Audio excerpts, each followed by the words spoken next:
Which came first, the chicken or the egg? Did the universe have a beginning, and if so, what happened before then? Where did the universe come from, and where is it going?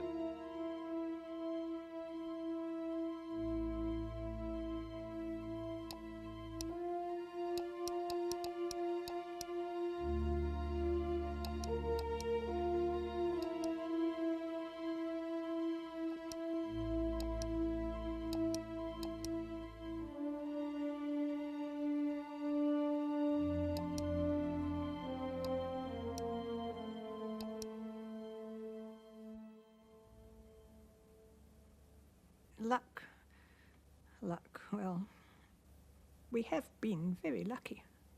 I mean, my family and Stephen and everybody. You have your disasters, but the point is that we have survived. Everybody has disasters, and yet some people disappear and are never seen again.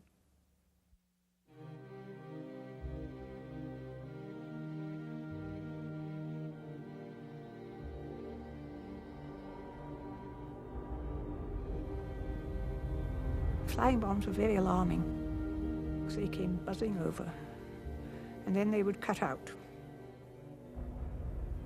And when you heard the bang, you knew it wasn't you, so you went back to your meal or whatever. But one did fall quite close to our house, and it blew the back windows out so that the glass was sticking dagger points all out of the opposite wall. When Stephen was born, we decided he'd better be born in Oxford. So while I was staying in the hospital, I went to Blackwell's in Oxford and I bought an astronomical atlas. One of my sisters-in-law said, "This is a very prophetic thing for you to have done."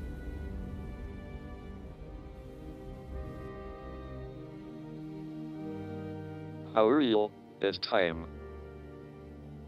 Will it ever come to an end?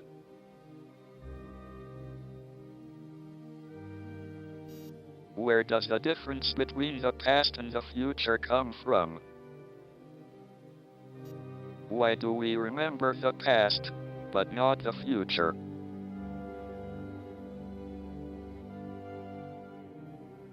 I can remember the day when we travelled through London and the blackout was over. And the trains, instead of being shut in by blinds so you just travelled in a train, we were coming over one of the bridges. And all the lights, well, such lights as were left, were on in London, but it was also a completely starry night, and you could see them right over. It was beautiful.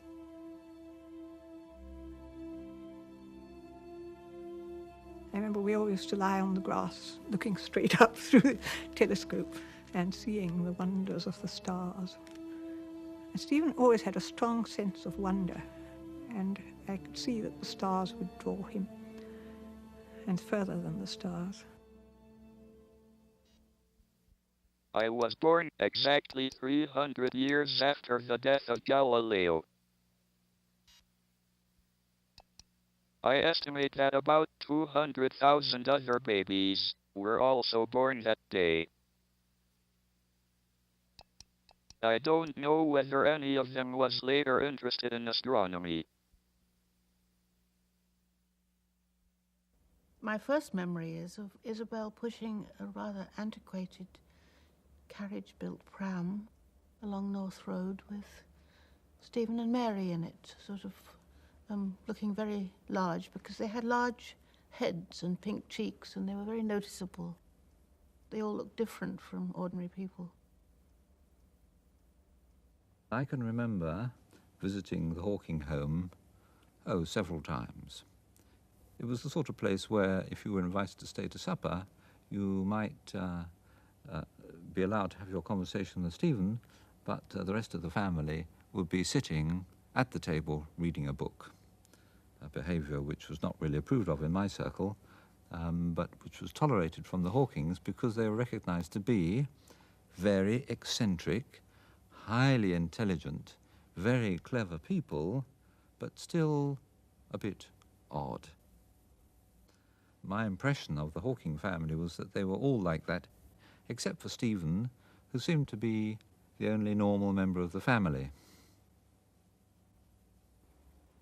Stephen used to reckon he knew, I think it was 11 ways of getting into the house, and I could only find 10 of them. I'm not sure where the other way was. On the north side of the house, there was a bicycle shed. It had a door at the front and a door at the back. Above that, there was the window into the L-shaped room. And at the front, you could get sort of round the corner onto the roof. And from that level, you could get onto the main roof. I think one of the ways Stephen could get in was on the main roof. As I say, he was a much better climber than I was. I still don't know what the 11th one was.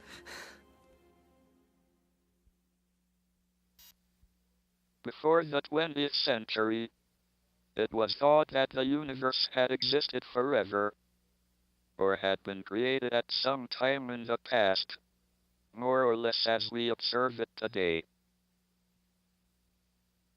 People found comfort in the thought that even though they may grow old and die, the universe was eternal and unchanging. I gave up playing games with Stephen, when he was ill that time, when he was about 12, because he started taking games terribly seriously. We had Monopoly. And first of all, the Monopoly board sprang railways going across it to add to the complications. And then Monopoly just wasn't adaptable enough. It ended up with a fearful game called Dynasty, which, as far as I can make out, because I say I never played it, went on forever because there's no way of ending it. It was almost a substitute for living, as far as I could make out. It took hours, hours and hours. I thought it was a perfectly terrible game. I couldn't imagine anyone getting taken up with that. But Stephen always had a very complicated mind, and I felt as much as anything, it was the complication of it that appealed to him. When I was in high school, I learned that light from distant galaxies was shifted to the red.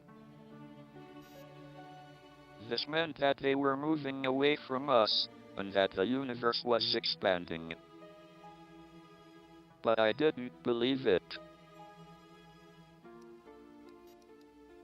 A static universe seemed much more natural. It could have existed, and could continue to exist, forever. We were discussing the possibility of the spontaneous generation of life.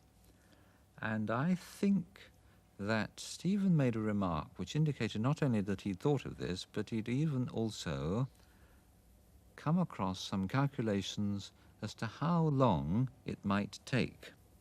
At that time, I think I made a comment to one of my friends, John McLenaghan. I think that Stephen will turn out to be unusually capable. I don't think I put it in quite those words, but I made some such remark to him, and he disagreed. And so we made a bet on the subject. In our childish way, we bet a bag of sweets on the issue.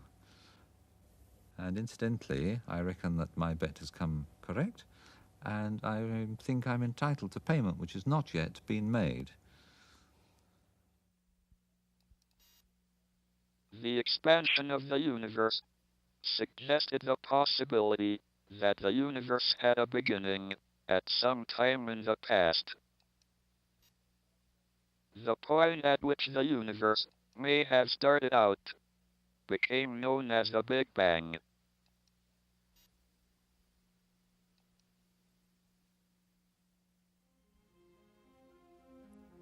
The first year he was at St Albans School, he came, I think, third from the bottom. So I said, well, Stephen, do you really have to be as far down as that? And he said, well, a lot of other people didn't do much better. He was quite unconcerned. Somehow he was always recognised as being very bright.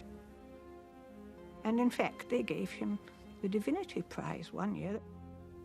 That was not surprising, because his father used to read him Bible stories from a very early age, and he knew them all very well. And he was quite well versed in religious things, although I don't think he makes a very great deal of practice of it now. Everybody used to argue theology. That's a good, safe subject. You don't need any facts or distracting things like that. If you go in for arguing, debating, you can quite happily debate about anything, including theology and the existence or otherwise of God.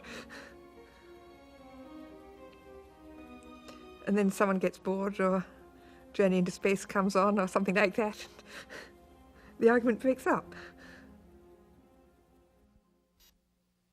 In an unchanging universe, one can imagine that God created the universe at literally any time in the past.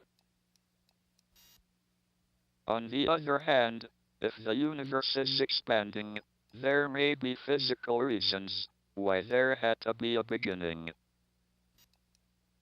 An expanding universe does not preclude a creator, but it does place limits on when he might have carried out his job.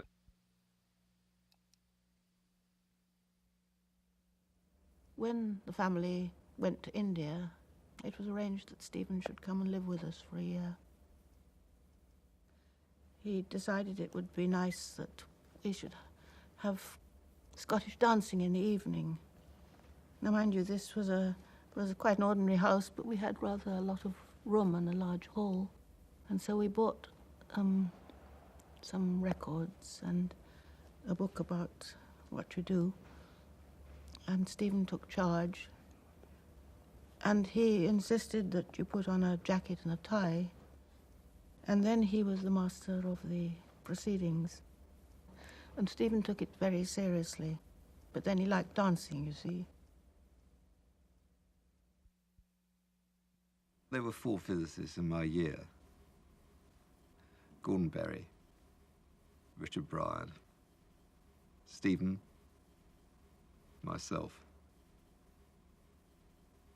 I first remember Stephen on an occasion when Gordon and I went up after dinner to his room to try to find him. And Stephen was up there with a crate of beer, slowly drinking his way through it. He was only 17. He couldn't legally go into a pub. He'd gone up to Oxford ridiculously early.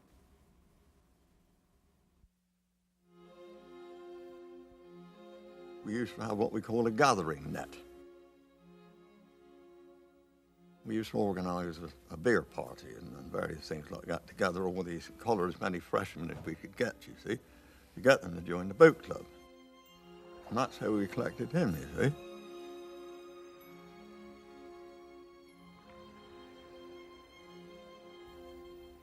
But the question always to Stephen was, should we make him a cox at the first date or the second date, you see?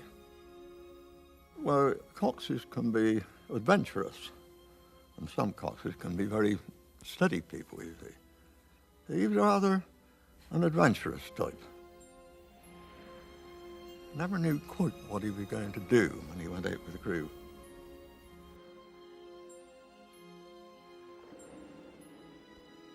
I think he used to bring his work down with him into the boat sometimes, you know.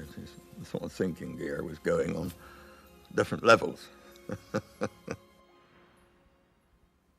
We were asked to read a chapter 10, in a book called Electricity and Magnetism by Bleeny and Bleeny, an unlikely combination, a husband and wife team.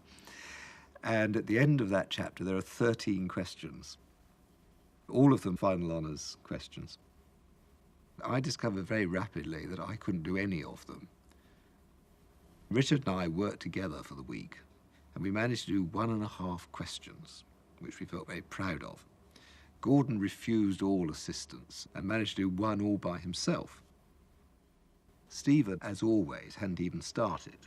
But the next morning, he went up to his rooms at 9 o'clock. And we came back about 12, maybe 12:05.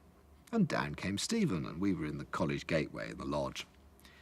"Ah, Hawking," I said, "how many have you managed to do then?" "Well," he said, "I've only had time to do the first 10. And I think at that point we realised that it's not just that we weren't in the same street, we weren't on the same planet. I once calculated that I did about 1,000 hours work in the 3 years I was at Oxford, an average of an hour a day.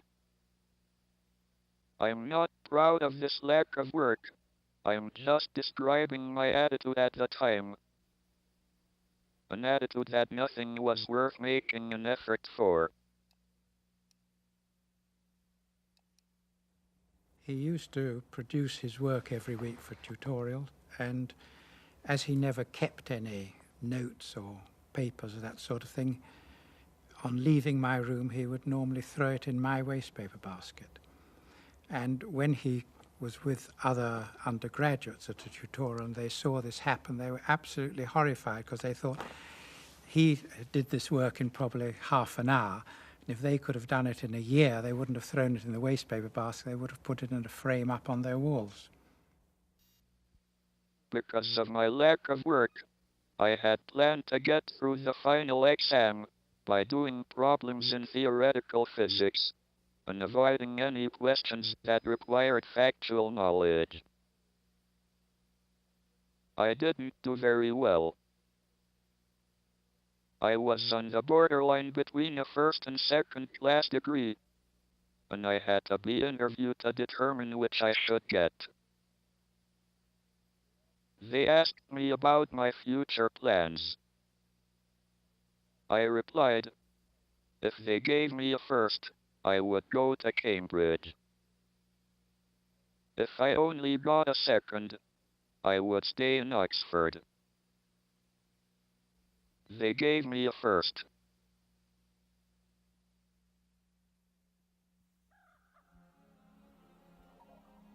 I drove Stephen and his young brother out to Woburn Park, and he climbed a tree. He was testing himself out, I think. I didn't realize. And he did manage to climb a tree and to go along a branch of it and to get himself down. I think he began to notice that his hands were less useful than they had been, but he didn't tell us. UNIV has these square staircases, which are round, but they're square.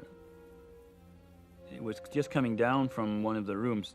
Steve actually fell on the stairs, coming down stairs, and kind of bounced all the way down to the bottom. I don't know if he lost consciousness, but he lost his memory. We took him to either my room or someone's room.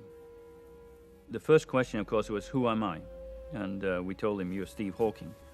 And a minute later, or right away, he would ask again, who am I? Steve Hawking. And then after a couple of minutes, he remembered that he was Steve Hawking. Then we'd say, well, do you remember going down to the bar and having a drink on Sunday night? Or do you remember coxing on the river on Monday? And his memory came back gradually until he could remember the previous day's events and then the previous hour. And then by the end of the 2 hours, he could remember everything. The question was, well, maybe, you've lost some of your mind because of this. And so Steve decided, well, I'll take the Mensa test. We said, of course you'll get into Mensa. But he came back delighted that he was able to get into Mensa, absolutely delighted.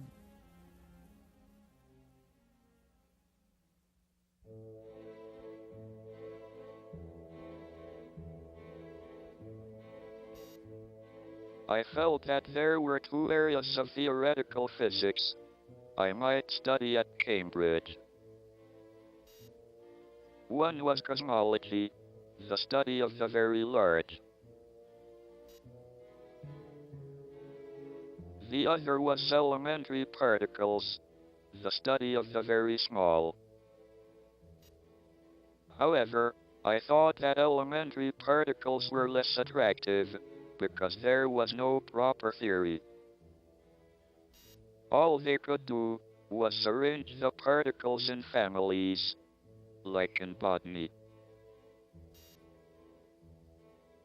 In cosmology, on the other hand, there was a well-defined theory, Einstein's general theory of relativity.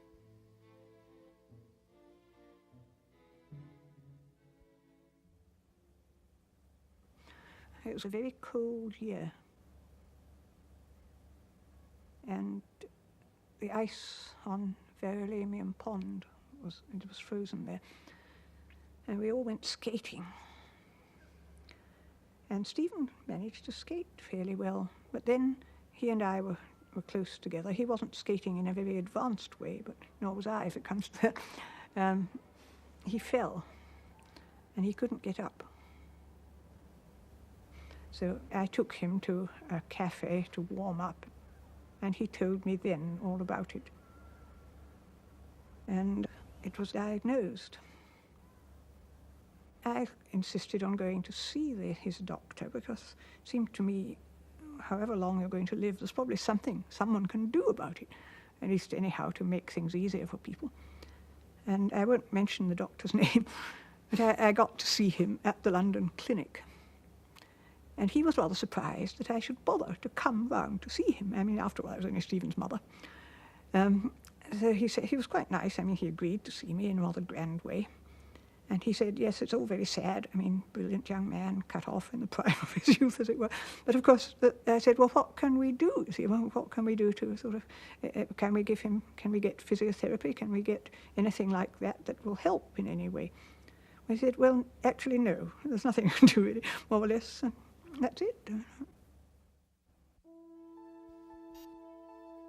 Shortly after my 21st birthday, I went into hospital for tests. They took a muscle sample from my arm, stuck electrodes into me, and injected some radio-opaque fluid into my spine, and watched it going up and down with X-rays as they tilted the bed. I was diagnosed as having ALS, amyotrophic lateral sclerosis, or motor neuron disease, as it is also known. The doctors could offer no cure, and gave me 2.5 years to live.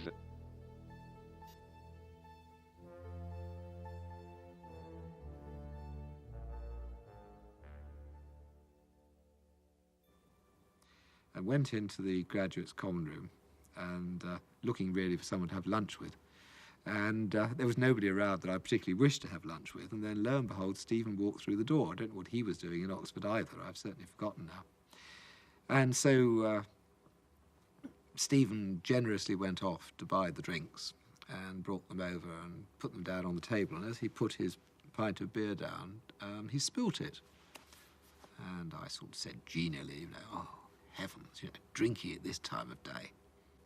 And he then told me that he'd been in Addenbrooke's for 3 weeks, and they'd done a whole series of tests, and they'd decided what was wrong with him. And he told me very straight and flat that he was gradually going to lose the use of his body, that eventually only his heart and his lungs would still be operating, and his brain. And that they'd told him that eventually he would essentially have the body of a cabbage, but his mind would still be in perfect working order, and he would be unable to communicate with the rest of the world. My dreams at that time were rather disturbed.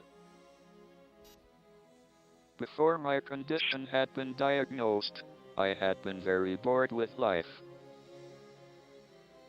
There had not seemed to be anything worth doing. But shortly after I came out of hospital, I dreamt that I was going to be executed. I suddenly realized that there were a lot of worthwhile things I could do if I were reprieved.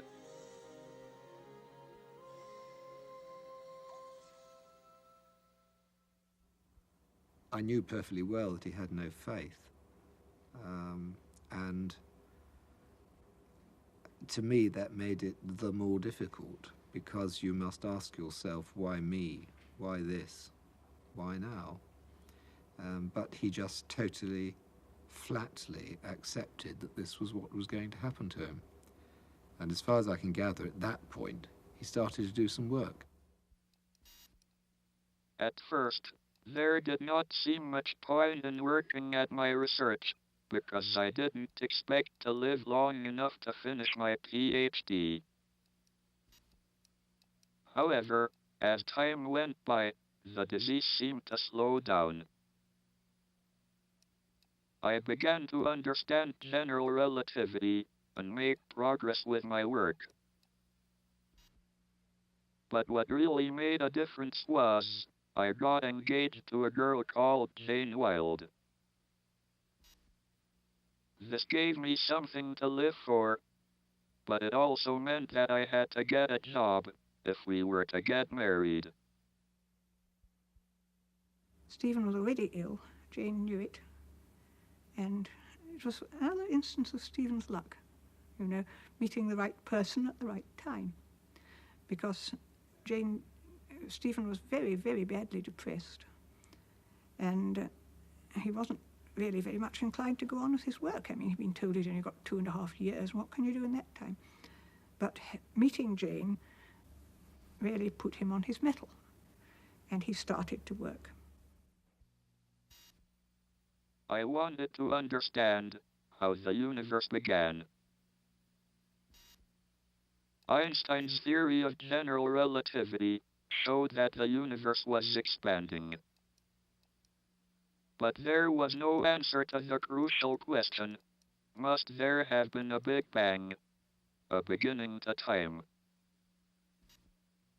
Then, in my 3rd year at Cambridge, Roger Penrose made his discovery about the death of stars. I remember talking to this friend, Ivor Robinson, and we were having a sort of very animated conversation. And then we had to cross a road. And as we crossed the road, of course, the conversation stopped. And then we got to the other side. Well, evidently, I had some idea in crossing the road, but then the conversation started up, and it got completely blotted out of my mind. And it was only later, after my friends had gone home, I began to have this strange feeling of elation, feeling wonderful. And I couldn't figure out why on earth I should feel like that. So I went back over the day thinking all possible things which might have contributed to such a feeling. And then gradually I unearthed this thought which I'd had while crossing the street. Penrose announced this result, that when stars collapse indefinitely, they will become singular, as long as some very broad conditions are satisfied that everybody would have regarded as reasonable. And I remember Stephen Hawking, who was then approaching his 3rd year as a research student, saying, "What very interesting results. I wonder whether they could be adapted to understanding the origin of the universe." And what he had in mind, you see, was that if just mentally you reverse the sense of time, you can think of the expanding universe as a collapsing system. It's a bit like a giant, very giant star collapsing. Roger Penrose proved that a dying star, collapsing under its own gravity, eventually shrinks to a singularity, a point of infinite density and 0 size. I realized that if I reversed the direction of time so that the collapse became an expansion, I could prove that the universe had a beginning. But my proof, based on Einstein's theory of general relativity, also showed that we cannot understand how the universe began, because it showed that all scientific theories, including general relativity itself, break down at the beginning of the universe.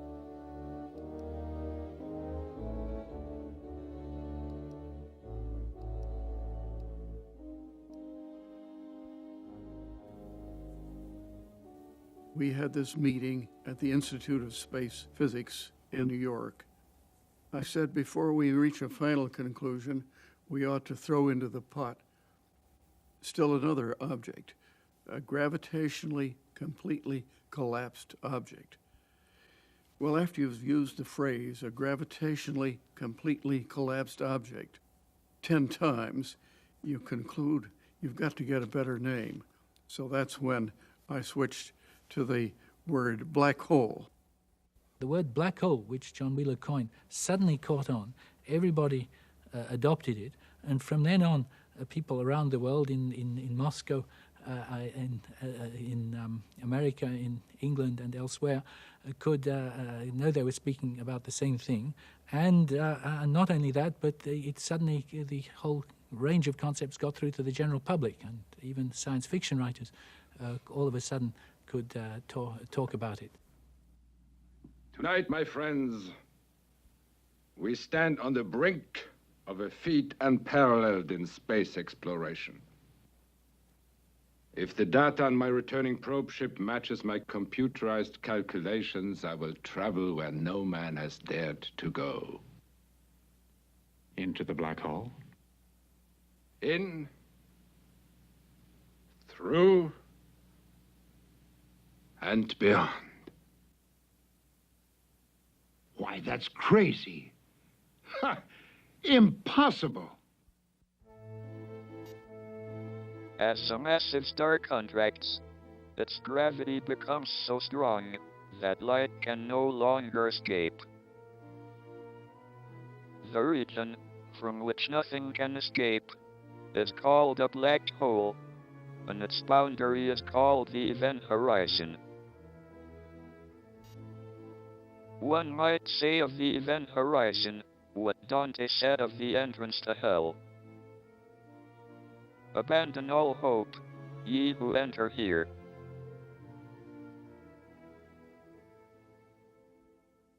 I was once asked to actually be an adjudicator on an essay of which the subject was how to fall through a black hole and live. Now, the problem I had was that I wouldn't know how to give out the prize, because if I said, well, that looks like a good essay, the only real way of showing that this was right was to actually follow it, to do the experiment and fall in. But then, having fallen in, I would assume taking the person who wrote the essay with you, the question will be, how do you tell the rest of the world? Do you take the prize in with you that you give to them? And what do they do with it when they get to the center? Believe me, I've been waiting a long time for someone like you to record this moment. Thank you, Doctor. Then I'm ready. Ready to embark on man's greatest journey. Certainly his riskiest. The risk is incidental compared to the possibility to possess the great truth of the unknown. There, long-cherished laws of nature simply do not apply. They vanish. And life? Life? Life forever.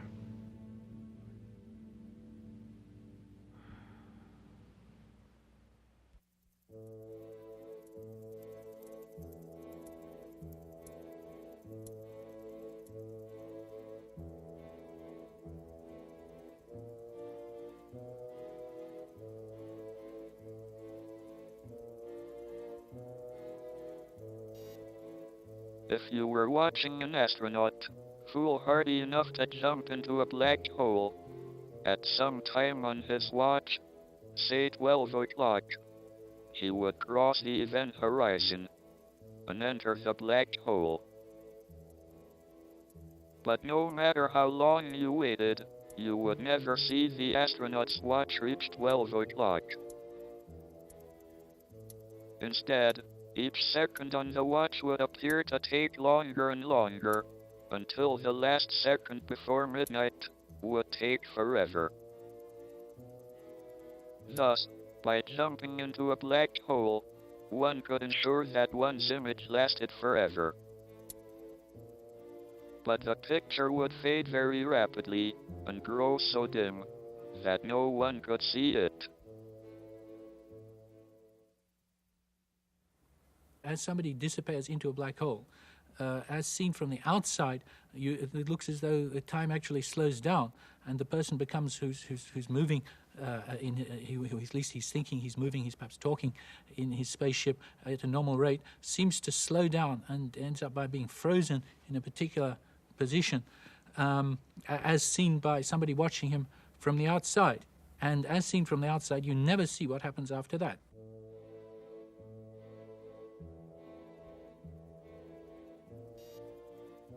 The astronaut wouldn't notice anything special when his watch reached midnight, and he crossed the event horizon into the black hole. Until, of course, he approached the singularity and was crushed into spaghetti.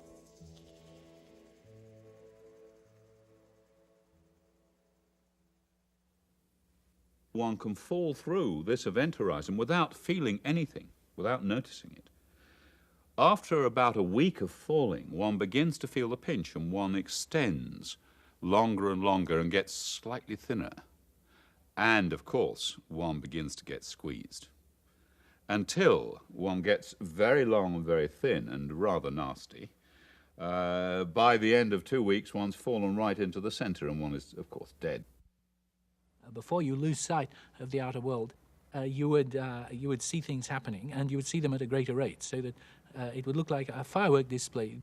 The frustration would be that although you would be able to see everything that happens in the future, it would be going so fast that from a scientific point of view, you would have no time to analyze it. You wouldn't be able to take it in. And eventually, things would be going off so fast, and it would be so explosive that you yourself would be destroyed by the explosion, and that would be the end. But it would be a very exciting way to end one's life. It would be the way I would choose if I had the choice. In the long history of the universe, many stars must have burned up their nuclear fuel and collapsed in on themselves. The number of black holes may be greater than the number of visible stars, which totals about 100,000 million in our galaxy alone. We also have evidence that there is a very large black hole at the center of our own galaxy.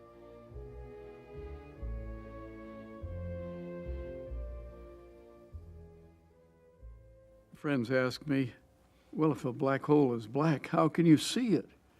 And I say, have you ever been to a ball? Have you ever watched the young men dressed in their black evening tuxedos and the girls in their white dresses whirling around, held in each other's arms, and the lights turned low, and all you can see is the girls?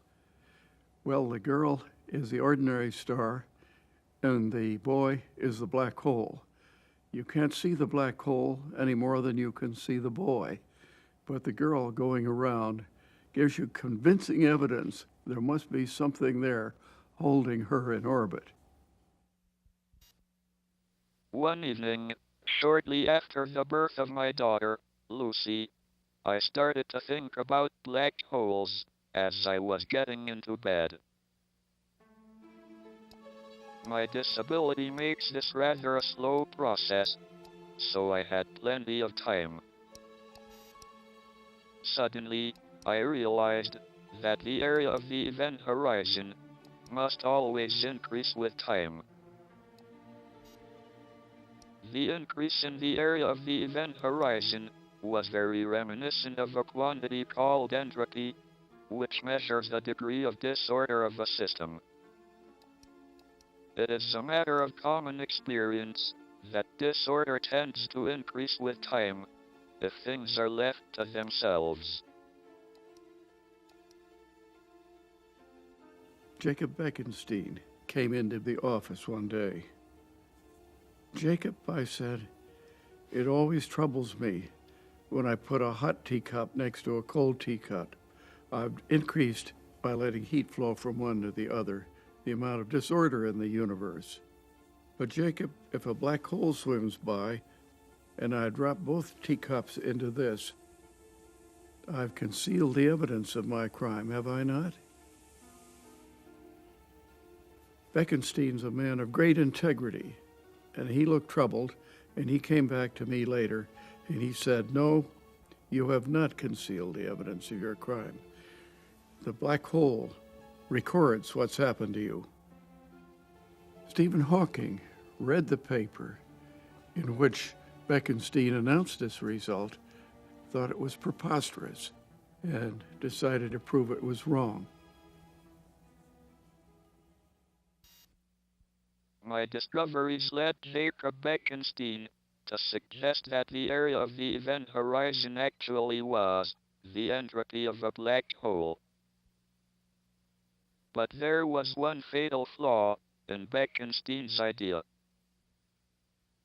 If black holes have an entropy, they ought to have a temperature. And if they have a temperature, they ought to give off radiation. But how could they give off radiation if nothing can escape from a black hole? As it turned out, Bekenstein was basically correct, though in a manner far more surprising than he, or anyone else, had expected.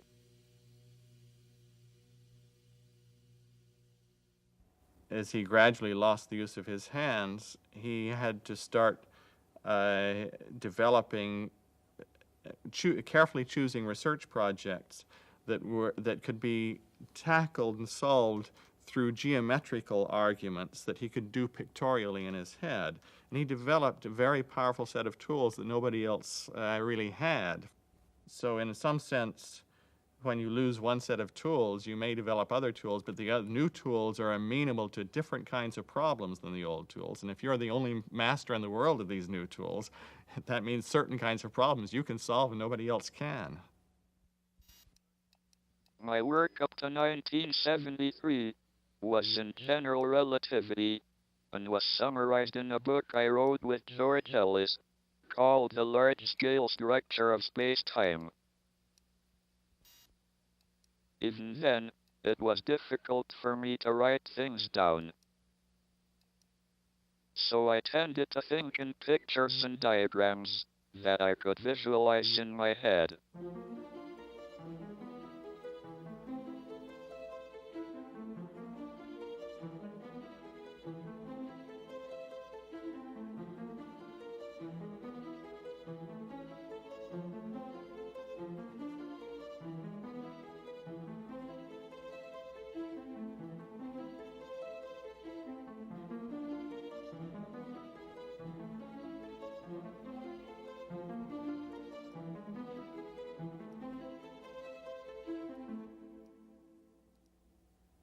I remember visiting Stephen and Jane at their home in Cambridge.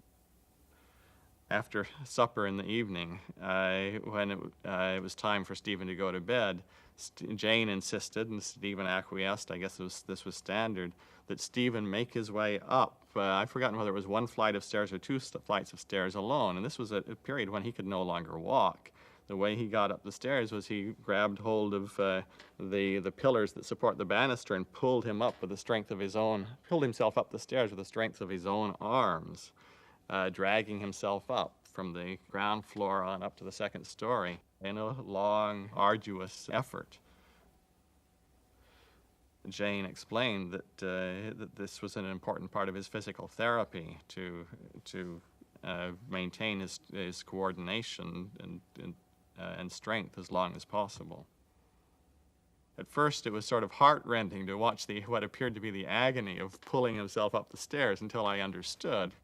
It's just part of life, pulling himself up the stairs like that.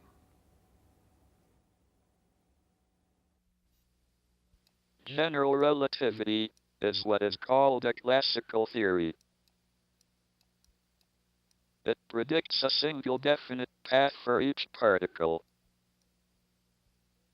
But according to quantum mechanics, there is an element of chance or uncertainty.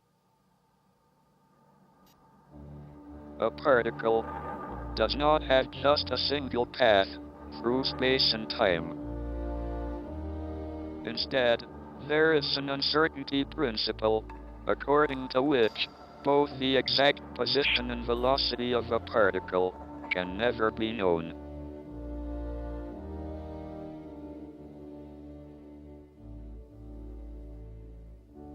I began investigating the effect quantum mechanics might have on particles near a black hole. I found that particles could escape from a black hole, that black holes are not completely black.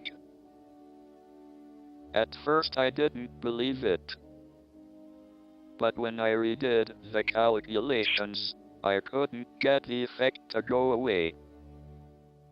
I met Martin Rees, and he was shaking with excitement. And he said, have you heard what Stephen has discovered? Everything is different, everything is changed.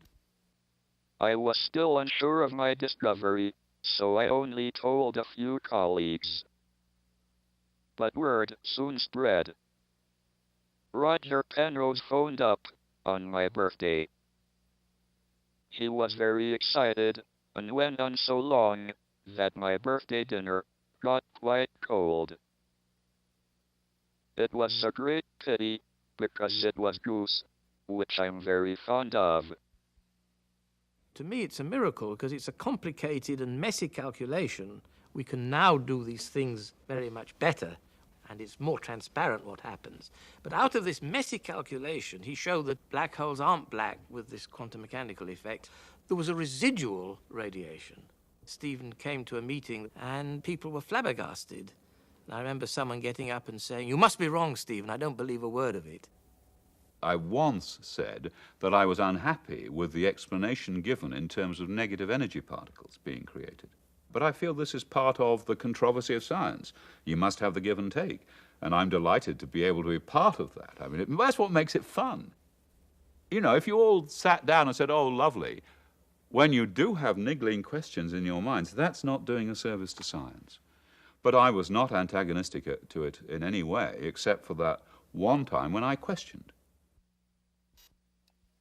I finally convinced myself that black holes radiate when I found a mechanism through which this could happen.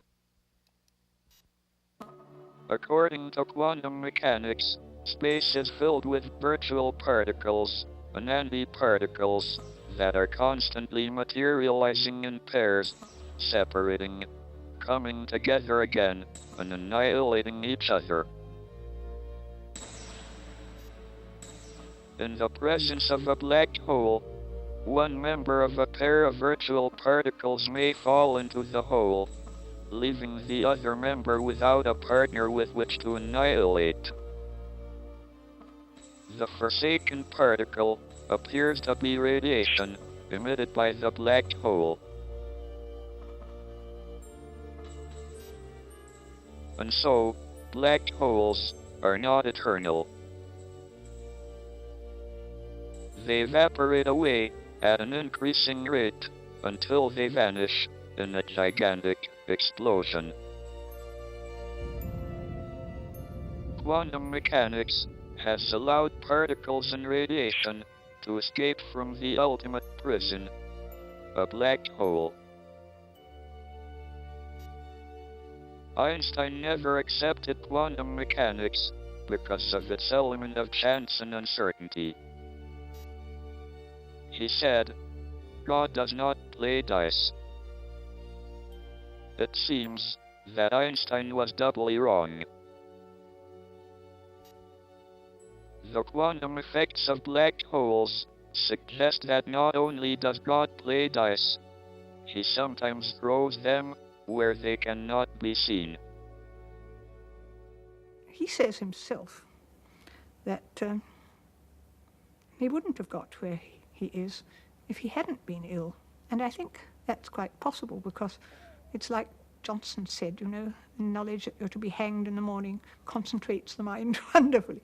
And he has concentrated on this in a way that I don't think he would have done, because he always took a great interest in a lot of things in life. And I don't know that he'd have applied himself quite the same way if he'd been able to get around as he used to do. So in a way, no, I can't think anyone's lucky to be having an illness like that even so.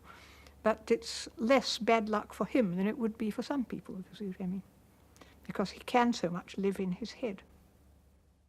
When I lived with the Hawking family, I would usually get up around 7:15 or 7:30 and take a shower and then read my Bible some in the morning and pray. And then I would go down at 8:15 to get Stephen up. And then at breakfast, I would often tell him what I'd been reading in the Bible, hoping that, you know, maybe this would eventually have some influence. So then we would go into work, and usually we'd go in and see if there were any scientific papers that people send out. And I did discover that despite Hawking's great brilliance, he does read quite slowly. I mean, I could read about twice as fast as he. But of course, the point is, he would have to read to remember it, because it would be very difficult for him to go back and access the thing. Whereas I could skim the paper rather quickly and say, is there something interesting in this? If I wanted to work on it, I could pick the thing up and look at it. Black hole radiation has shown us that gravitational collapse is not as final as we once thought. If an astronaut falls into a black hole, he will be returned to the rest of the universe in the form of radiation.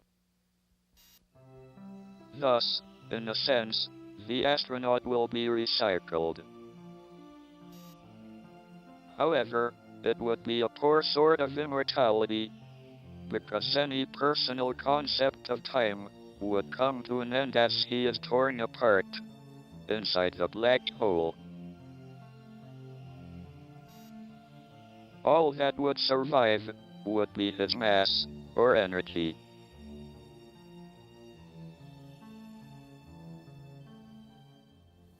One year, the Hawkings took me along when we went to a cottage in Wales near the River Wye. And this cottage was up a hill, and there was a bit of a paved little sidewalk that went up to the cottage, which I had not been up, and of course I wanted to do it in the least number of trips that I could imagine. So we put Stephen's batteries under his chair. I mean, his wheelchair has space for batteries, and put extra batteries under there, which Stephen didn't realize he had, that I'd put under there, so he didn't realize this wheelchair was as heavily laden as possible. So Stephen got quite a bit ahead of me, and then he was turning the corner to go around to his house, but that was on a slope, and so I looked up and I noticed Stephen's wheelchair was slowly tipping backward, and of course I was about 10 meters away. Tried to run up there, but I was not able to get there nearly rapidly enough before he toppled over backward into the bushes. And so it was a bit of a shocking sight to see this master of gravity getting overcome by the weak gravitational force of Earth. One of the worst things for me would be having people there all the time, never alone. I mean, I couldn't bear that. And yet he finds things funny, and he enjoys life, and he goes dashing about all over the place. And I think this is tremendous. But it's a sort of courage that I haven't got, and his father hadn't got it. And we cannot but admire it, but wonder how on earth he got it, really. There must have been 50 people there.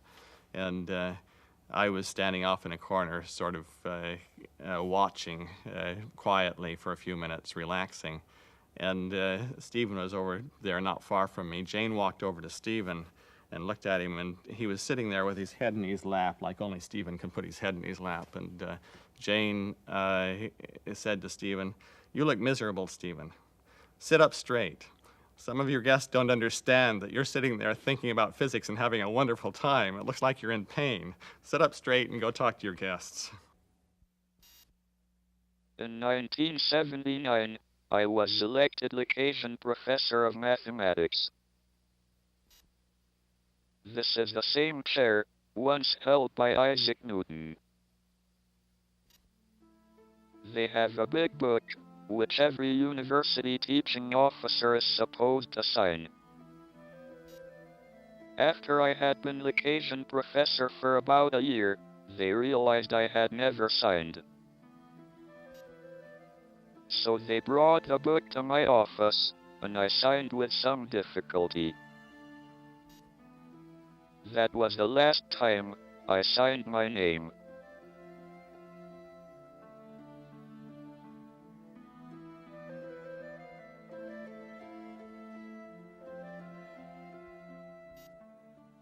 My interest in the origin and fate of the universe was reawakened when I attended a conference on cosmology in the Vatican. Afterwards, we were granted an audience with the Pope. He told us that it was all right to study the evolution of the universe after the Big Bang, but we should not inquire into the Big Bang itself, because that was the moment of creation, and therefore the work of God. I was glad that he did not know the subject of the talk I had just given. The possibility that the universe had no beginning, no moment of creation.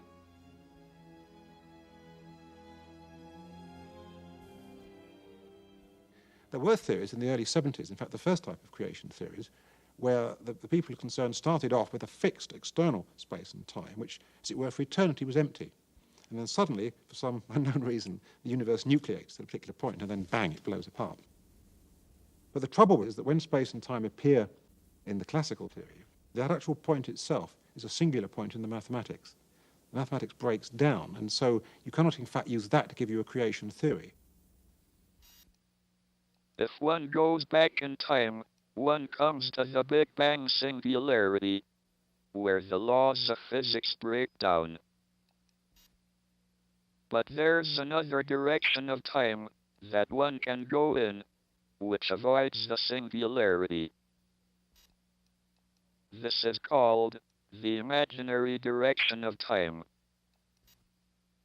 In imaginary time, there need not be any singularities which form a beginning or end to time. When you come to imaginary time, you have this rather peculiar possibility of having a now, as it were, without necessarily having a sort of a chain of past moments. If we start where we are at the moment and start running backwards in time, as it were, then for a long time things work perfectly normally.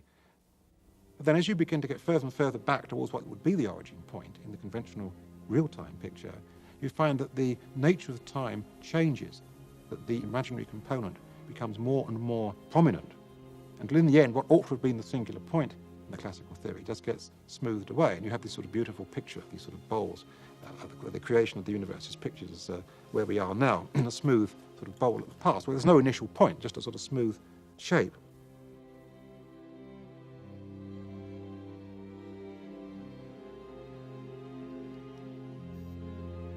So long as the universe had a beginning, we could suppose it had a creator. But if the universe is completely self-contained, having no boundary or edge, it would neither be created nor destroyed. It would simply be. What place, then, for a creator? What we can really say is that the universe is, because it's a self-consistent mathematical structure. There's no past, because unlike the creation as a point scenario, there's nothing for it to be created in, you see. So to say it's created from nothing is actually a little bit of a misnomer. It's a misleading use of the word nothing. It's not just that there was empty space in which the universe appeared, which you might call nothing. There was literally nothing at all, because there wasn't even a creation event. You see, the use of a past tense in a verb becomes inappropriate in these theories. Unfortunately, tenses were set up when people believed in real time, of course, and we don't yet have a linguistic form to describe tenses in imaginary time. The word time was not handed down from heaven as a gift from on high. The idea of time is a word invented by man, and if it has puzzlements connected with it, whose fault is it? It's our fault. Where does the difference between the past and the future come from? The laws of science do not distinguish between the past and the future.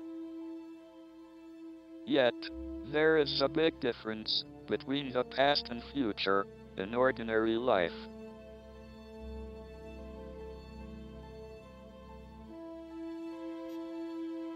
You may see a cup of tea fall off a table and break into pieces on the floor, but you will never see the cup gather itself back together and jump back on the table.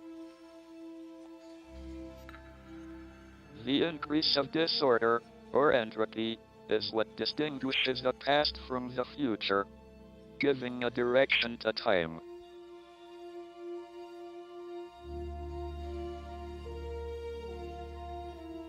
He fell ill in Switzerland. When he came back, he was on a ventilator. Because he's on a ventilator, you've got a tube down your throat and therefore you can't speak, just for that reason. For that period, which may have been a couple of months, I spent probably 1 in 2 nights, 1 in 3 nights at the hospital. Because when he was in hospital, he couldn't communicate with the nurses. I mean, it's not just like being seriously ill, but you're in a position where the nurses couldn't understand what Stephen wanted. If Stephen was uncomfortable, they couldn't tell why. Before I caught pneumonia, my speech had been getting more slurred, so that only a few people who knew me well could understand me. But at least I could communicate. I wrote scientific papers by dictating to a secretary, and I gave seminars through an interpreter. And then, a tracheostomy operation removed my ability to speak altogether. After a long time, well, it seems like a long time, somebody came up with this brilliant gadget. They didn't have it at the Cambridge Hospital. They got it from somewhere in London. This was high technology, how you can communicate with a person with no voice. It's a plastic piece of perspex about so big, and you've got the letters of the alphabet arranged like that and a hole in the middle. And you hold it up between you and the other person, and they look at a letter, and you can see, of course, which letter they're looking at most of the time. Sometimes you can't quite be sure. And so you get the patient to spell out what they wanted. You know, so each letter, they have to look to pick out the A, and you say A, you get it right. It's like a guessing game.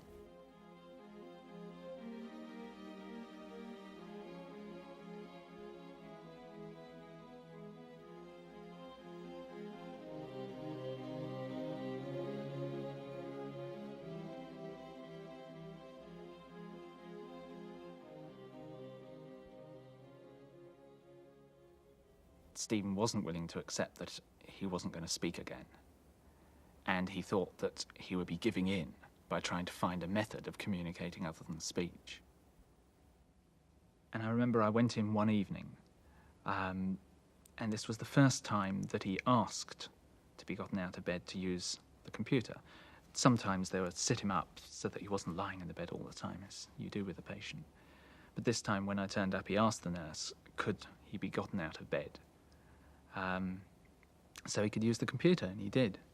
And I remember the first thing he typed on there, after saying hello, Stephen's always very polite about things like that, was, will you help me finish my book?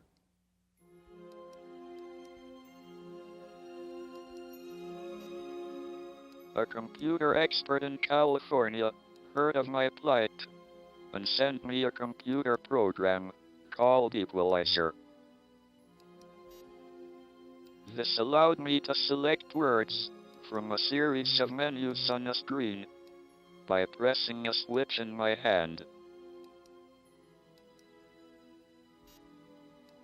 These words could then be sent to a speech synthesizer attached to my wheelchair. Much to my surprise, I found I was able to communicate much better than before.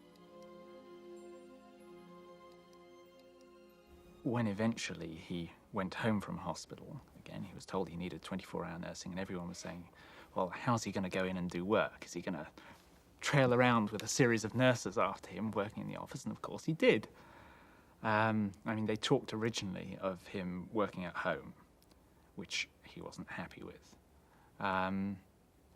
And so after a period of recuperation at home, he just decided to go back into the office. And he would make the trip from his house to the office, which is, I don't know, half a mile in his wheelchair, with a nurse walking along with him. And this is at the time when he was still driving around with the bag and the nasal drip. going into the department, working, going back home. I began to wonder what would happen when the universe stopped expanding and began to contract. Would we see broken cups gather themselves together off the floor and jump back onto the table? Would we be able to remember tomorrow's prices and make a fortune off the stock market? It seemed to me the universe had to return to a smooth and ordered state when it recollapsed. If this were so, time would go backwards when the universe began to collapse. People in the contracting phase would live their lives backward. They would die before they were born and get younger as the universe got small again.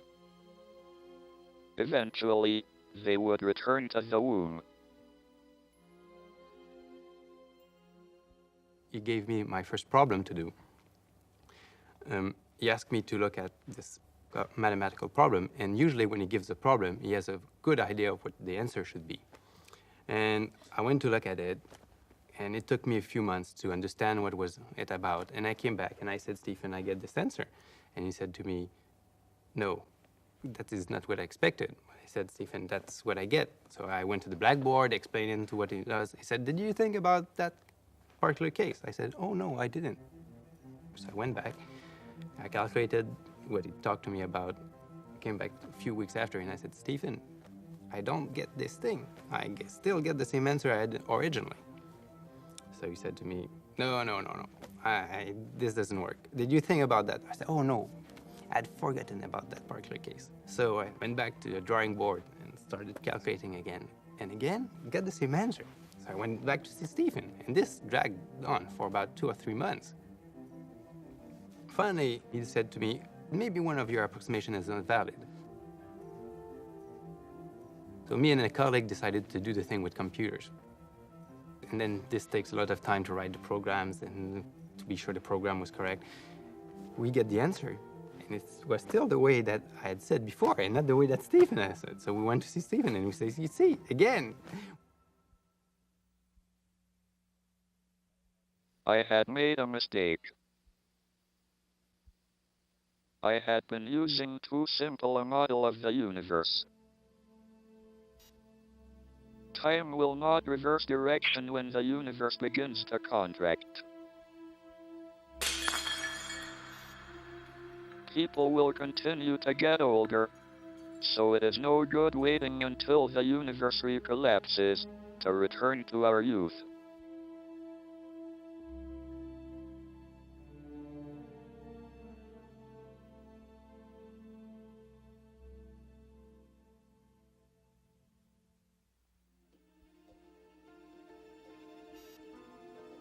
Einstein once asked the question, how much choice did God have in constructing the universe? If my proposal that the universe has no boundary is correct, he had no freedom at all to choose how the universe began. He would only have had the freedom to choose the laws the universe obeyed. This, however, may not have been all that much of a choice.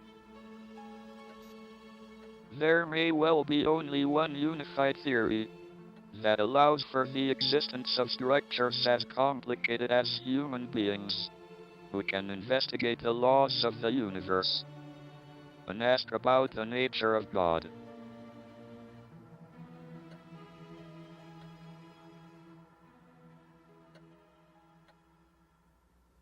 I don't know how clear-cut these experiments are, but they're experiments that have been done on sort of the timing of consciousness, and they seem to lead to a very odd picture which doesn't even quite make consistent sense. Whether refinement of these experiments might actually get rid of this kind of anomaly, I'm not sure, but it does look a little as though there is something very odd about consciousness, and somehow almost as though the future affects the past in some way, over a very tiny, limited scale, but something maybe of the order of of a reasonable fraction of a second. And there's no reason to believe that one's conscious experience shouldn't be part of somebody else's at some other stage. I mean, I don't know if it's fair to say what happens after one dies, but you could. It's a plausible picture that you could be somebody else, and that somebody else could be somebody that lived in the past, not in the future. Even if there is only one possible unified theory, it is just a set of rules and equations. What is it that breathes fire into the equations and makes a universe for them to describe? Why does the universe go to all the bother of existing? Is the unified theory so compelling that it brings about its own existence? Or does it need a creator? And, if so, who created him?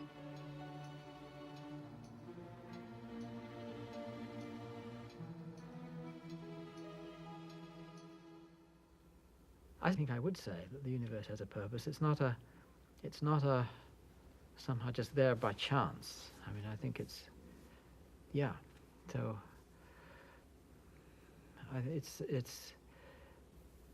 I mean, some people I think take the view that the universe is just there and it sort of runs along and it's a bit like it just sort of computes, and so we happen somehow by accident to find ourselves in this thing. But I don't think that's a very fruitful or helpful way of looking at the universe. I think that there is something much deeper about it. In real time, the time in which we live, the universe has two possible destinies. It may continue to expand forever, or it may recollapse and come to an end at the Big Crunch. It would be rather like the Big Bang, but in reverse. I now believe that the universe will come to an end at the Big Crunch. I do, however, have certain advantages over many other prophets of doom. Whatever happens 10 billion years from now, I don't expect to be around to be proved wrong. Of all the pictures that I know, the simplest of any cosmology is that in which the universe is closed, has a finite lifetime, and collapses with the same kind of collapse that a black hole does. If it should turn out that indeed the universe is limited in its life, how is that different from the life of each one of us?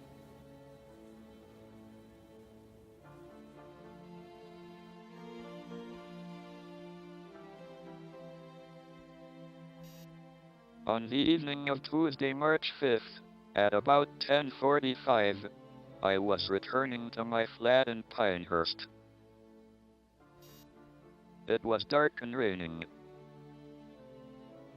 I came up to Grange Road and saw headlights approaching, but judged that they were far enough away that I could cross safely. The vehicle must have been traveling very fast, for when I got just past the middle of the road, my nurse screamed, "Look out." I heard tires skidding, and my wheelchair was struck a tremendous blow in the back. I ended up in the road, with my legs over the remains of the wheelchair. The accident destroyed my wheelchair and damaged my computer system with which I communicate. I required 13 stitches in my head, but I was able to go back to work several days later.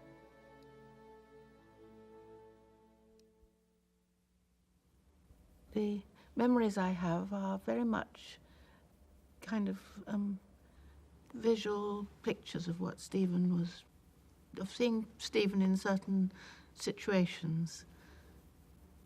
He was always moving, always. Well, hardly ever still. It was the same thing about his face and gesture, which he used a great deal, I should say, but it's only memory. I found some photographs recently which reminded me of the general look of everybody. But I must say Stephen looked very much like he does now, if one thinks of him like that.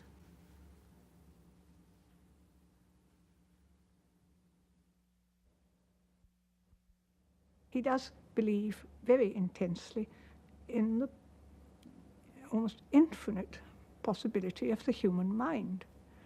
You have to find out what you can't know before you know you can't, don't you?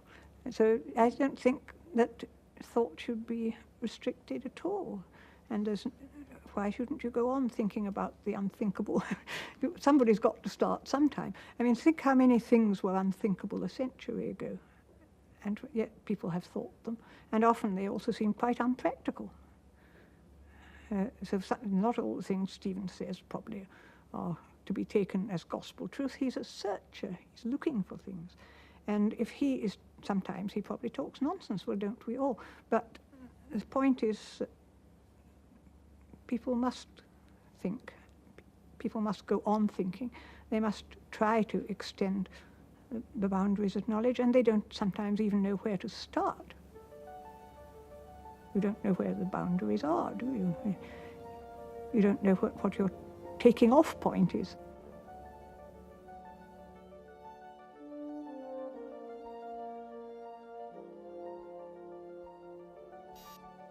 If we do discover a complete theory of the universe, it should in time be understandable in broad principle by everyone, not just a few scientists.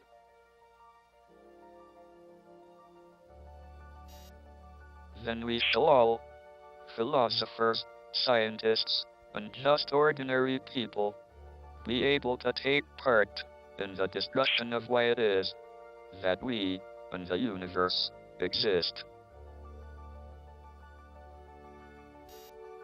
If we find the answer to that, it would be the ultimate triumph of human reason. For then we would know the mind of God.